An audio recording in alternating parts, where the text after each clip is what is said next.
Hello students, now we have already discussed everything about motion. Let's study about its cause. See, consider this statement. An object moving with, or a particle or a body moving with 20 meter per second retards its speed and is now moving with 5 meter per second. So in this case 20 meter per second got decreased to 5 meter per second. Suppose an object is increasing its speed from 0 to 10 meter per second in 5 seconds.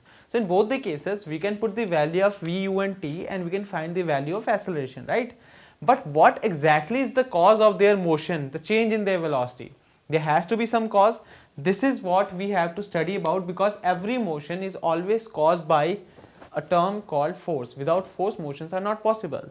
So today we are going to start force, and before doing that I'll tell you one very basic thing, that there are fields of physics which you will be studying. You should know it by now before you go to higher classes. That is kinematics and dynamics. These are two parts of mechanics. So mechanics deals with the study of motion. Kinematics deals with the study of motion without considering the cause of motion, whereas dynamics deals with the study of motion as well as its cause. So in the first chapter, which was motion, we studied about the kinematics part, right? Okay. So what exactly is a force?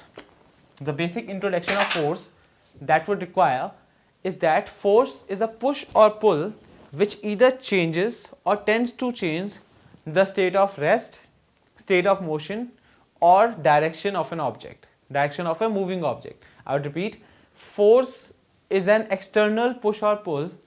It could be external, it could be internal. So let's paraphrase.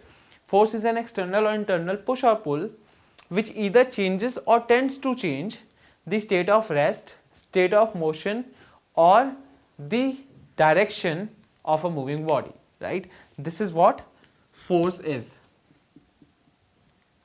Now once we are studying about force, this is the cause of the motion, right?